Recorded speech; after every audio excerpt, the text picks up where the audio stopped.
single step. Confucius. My own 1,000-mile journey with mental health issues didn't begin when I started having symptoms of depression. Looking back, I would say it began when I was very young. Even as early as elementary school, I remember coming home after school crying inconsolably because of the endless teasing I was forced to endure at the hands of my peers due to being born with cerebral palsy. It's their problem, not yours. You're a great kid, I would always hear when I would try to talk about it. The truth? Those kids probably didn't even remember teasing me by the end of the school day. But I remembered. And then it became my problem, especially when it started affecting my self-confidence both in school and at home. The teen years are a difficult time for everyone, and if someone tries to tell you theirs were easy, they're lying. But for me, the moods intensified until it became apparent that something a little more serious than hormones was happening within me. Just after my 14th birthday was when I finally convinced my parents that I needed more help than I could give. When I got into therapy, then they could give. When I got into therapy for the first time, I had my fair share of less than personable people who, in most cases, had more letters after their names than words of advice for me. Unbelievably, I even had one therapist who must have been seriously sleep deprived because she would regularly fall asleep in our sessions.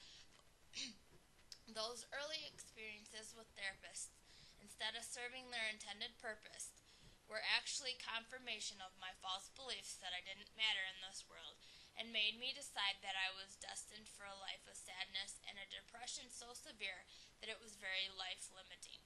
After all, if even therapists didn't think what I had to say was important, wasn't I right all along?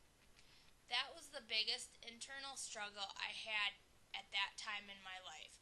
Because I was so unsure of myself, it got to the point that even going to school on a daily basis was a monumental task. The minute I would step out of the comfort of my house, I would experience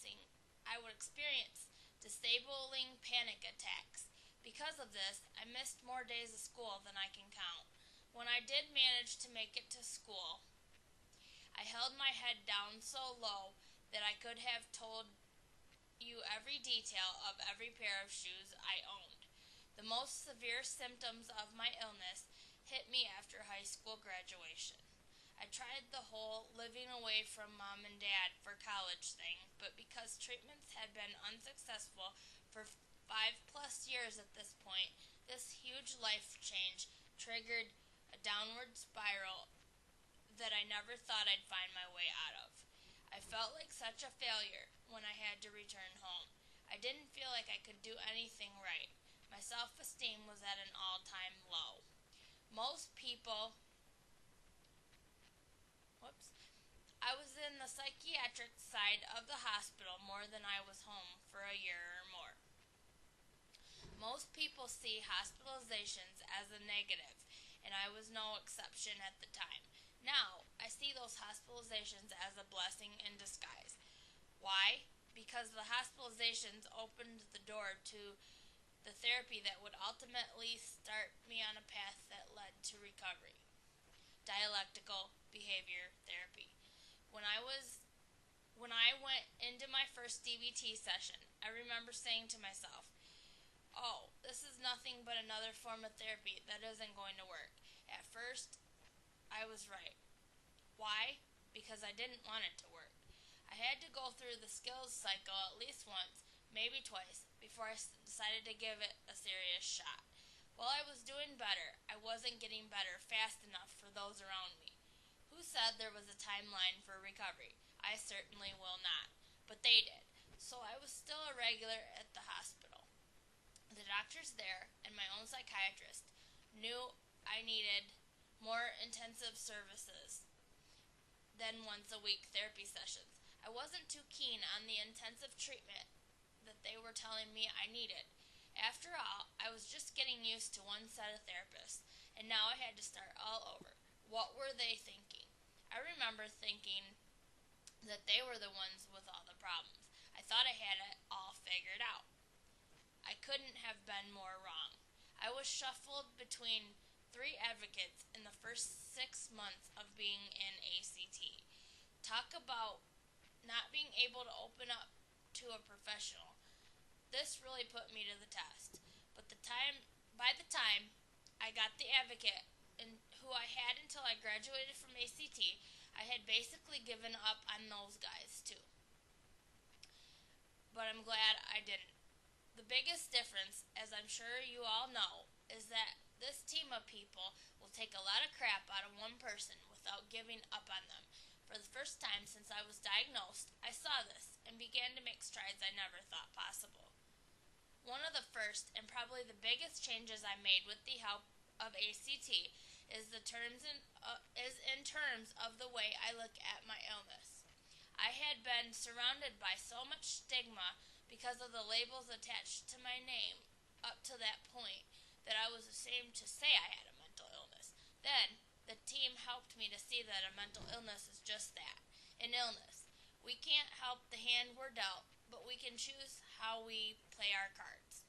My perspective changed when I looked at it as it was.